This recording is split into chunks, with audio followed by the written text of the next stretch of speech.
Praise the Lord. നമ്മുടെ കർത്താവും നമ്മുടെ രക്ഷിതാവുമായ യേശു ക്രിസ്തുവിൻ്റെ അതിപരിശുദ്ധമായ നാമത്തിൽ എല്ലാ പ്രിയമുള്ളവർക്കും പ്രഭാത വന്ദനം. 2 രാജാക്കന്മാർ 20-ാം അധ്യായം 3-ാം വാക്യം. അപ്പോൾ ഹിസ്കിയാവ് മുഖം ചുമരിന് നേരെ തിരിച്ച് യഹോവയോട് പ്രാർത്ഥിച്ചു. അയ്യോ യഹോവേ, ഞാൻ വിശ്വസ്തയോടും ഏകാഗ്ര ഹൃദയത്തോടും കൂടെ തിരുമുമ്പിൽ നടന്ന് അവിടത്തേക്ക് പ്രസാദമായുള്ളത് ചെയ്തിരിക്കുന്നു എന്ന് ഓർക്കണമേ എന്ന് പറഞ്ഞു. ഹിസ്കിയാവ് ഏറ്റവും കരഞ്ഞു. ഇസ്രായേൽ രാജാവായ ഹിസ്കിയാവിൻ്റെ ജീവിതകാലം താൻ ഭരണമേറ്റെടുത്ത നാൾ മുതൽ ഇന്നുവരെ വളരെ ആത്മാർത്ഥതയോടെ ദൈവനാമം മഹത്വപ്പെടുമാറ് ദൈവത്തിന് പ്രസാദമുള്ളത് ചെയ്ത് ജീവിച്ച വ്യക്തിയാണ്. അങ്ങനെ വരവെയാണ് യെശയ്യാ പ്രവാചകൻ അവൻ്റെ അടുക്കൽ വന്ന്, നിന്റെ ഗൃഹകാര്യം ക്രമത്തിലാക്കുക, നീ മരിച്ചു പോകും, ശേഷിക്കയില്ല എന്ന് യഹോവ അരുളി ചെയ്യുന്നു എന്ന് പറഞ്ഞത്. അത് പറഞ്ഞപ്പോഴാണ് ഹിസ്കിയാവ് കരഞ്ഞുകൊണ്ട് അവിടുത്തെ മുമ്പിൽ വിശ്വസ്തയോടും ഏകാഗ്ര ഹൃദയത്തോടും കൂടെ നടന്ന് അവിടത്തേക്ക് പ്രസാദമുള്ളത് ചെയ്തിരിക്കുന്നു എന്ന് ഓർക്കണമേ എന്ന് പറഞ്ഞത്. പ്രിയമുള്ളവരെ, നമ്മുടെ ദൈവം മറക്കുന്ന ദൈവമല്ല. എബ്രായ ലേഖനം 6-ാം അധ്യായം 10-ാം വാക്യത്തിൽ പറയുന്നത്, നാം ചെയ്യുന്ന കാര്യങ്ങൾ വിശുദ്ധന്മാരെ സ്നേഹിക്കുന്നതിലും ദൈവത്തെ വിശ്വസിക്കുന്നതുമായിട്ടുള്ള കാര്യങ്ങളൊന്നും മറന്നു കളവാൻ നമ്മുടെ ദൈവം അനീതിയുള്ള ദൈവമല്ല എന്നുള്ളതാണ്. നീതിമാനായ ദൈവമാണ്. എന്നെ ഓർക്കണമേ എന്ന് പ്രാർത്ഥിച്ചപ്പോൾ ദൈവം ഹിസ്കിയാവിനെ ഓർത്തു. ദൂത് പറഞ്ഞ കൊട്ടാരം വിട്ടുപോകുന്നതിന് മുമ്പ് തന്നെ യെശയ്യാവിനോട് മടങ്ങി വന്ന് 15 വർഷം അവൻ്റെ ആയുസ്സിനെ നീട്ടിക്കൊടുക്കുന്നു എന്ന് പറഞ്ഞ് ആയുസ്സിനെ നീട്ടിക്കൊടുക്കുമാറാക്കി ദൈവം മറന്നു കളയുന്നില്ല പ്രിയരെ. അതുകൊണ്ട് ദൈവത്തിൽ നടക്കുമ്പോൾ വിശ്വസ്തയോടും ഏകാഗ്രതയോടും കൂടെ നടക്കുവാൻ ശ്രദ്ധിക്കണം. അവിടത്തേക്ക് പ്രസാദമുള്ളത് ചെയ്യുവാൻ ശ്രദ്ധിക്കണം. അവിടുന്ന് നാം ചെയ്യുന്ന പ്രവൃത്തികളൊന്നും മറന്നു പോകുന്നില്ല.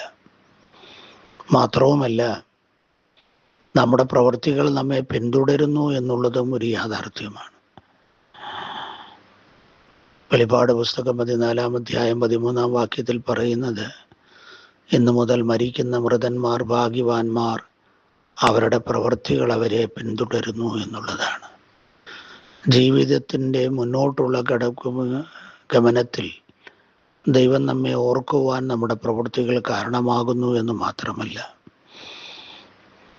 നിത്യതയിൽ പ്രതിഫലം ലഭ്യമാകത്തക്കവണ്ണം നമ്മുടെ പ്രവൃത്തികൾ ദൈവമുമ്പിൽ ദൈവത്തിന് പ്രസാദകരമായിരിക്കണം എന്നുള്ള യാഥാർത്ഥ്യവും ഈ പ്രഭാതവേളയിൽ തിരിച്ചറിയുന്നത് നല്ലതാണ്.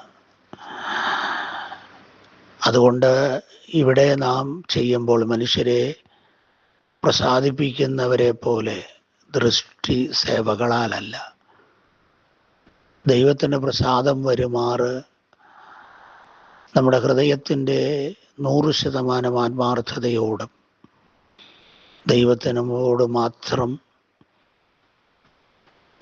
മഹത്വം വരത്തക്കവണ്ണം ഏകാഗ്രതയോടും കൂടെ ചെയ്യണമെന്നുള്ളത് ഒരു വസ്തുതയാണ് പ്രിയരെ. അത് തിരിച്ചറിഞ്ഞ് പ്രവർത്തിപ്പാൻ ഇന്ന് പ്രഭാതത്തിൽ തയ്യാറാകേണ്ടതുണ്ട്. ദൈവം മറക്കുന്ന ദൈവമല്ലല്ലോ.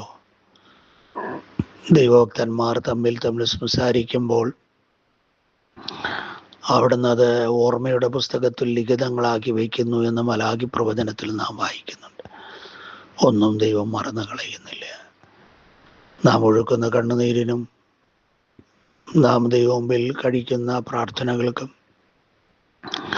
ദൈവമുമ്പിൽ നടന്ന് വിശ്വസ്തയോടെ ജീവിക്കുന്ന ജീവിതത്തിനും ദൈവം പ്രതിഫലം തരാതെ ഇരിക്കുകയില്ല. ഒരുപക്ഷെ ഇപ്പോൾ അത് നമ്മുടെ കണ്ണിന് മുമ്പിൽ കാണുന്നില്ല എന്ന് വന്നേക്കാം. നിത്യതയുടെ പ്രതിഫലം വീതിക്കുന്ന നാളുകളിൽ അത് ഓർത്ത് പ്രതിഫലം തരുമെന്നുള്ളതൊരു വസ്തുതയാണ്. ഈ ഭൂമിയിൽ തന്നെ നമ്മെ മറന്നു കളയാതെ നമ്മുടെ മടിയിൽ അമർത്തി കുലുക്കി കവിയുന്ന ഒരു അളവ് അളന്നു തരുവാനും അവിടുന്ന് വിശ്വസ്തനാണ്. ആകയാൽ അവിടുത്തെ മുമ്പിൽ നീതിയോടും വിശ്വസ്തയോടും കൂടെ ജീവിക്കാം. സ്നേഹവനായ ദൈവമേ, സ്വർഗീയ പിതാവേ, ഹിസ്കിയാവിനെ മറക്കാതെ അവൻ്റെ ആയുസ്സിനെ ദീർഘമാക്കിയ നീതിമാനായ ദൈവമേ, അങ്ങ് ഞങ്ങളെ മറക്കുന്നില്ലല്ലോ. ഞങ്ങളുടെ പ്രവൃത്തികളെ ഓർക്കുകയും നിത്യതയ്ക്ക് വരെ പ്രതിഫലം നൽകത്തക്കവണ്ണം അതിനെ സൂക്ഷിക്കുകയും ചെയ്യുന്നുവെന്ന് അവിടുത്തെ വചനം ഞങ്ങൾ വായിച്ചല്ലോ. ആ ബോധ്യത്തോടെ ഞങ്ങളുടെ പ്രവൃത്തികൾ അങ്ങയുടെ മുമ്പിൽ പ്രസാദകരമാകുമാറ് ആയിരിക്കാൻ കൃപ ചെയ്യണം. ഇന്നേ ദിവസം അങ്ങയുടെ സഹിത്ത് തരുന്ന ശോഭത അനുഭവിച്ച് അനുഗ്രഹീതരാകാൻ ഈ സന്ദേശം കേൾക്കുന്ന എല്ലാവർക്കും കൃപ നൽകണമേ.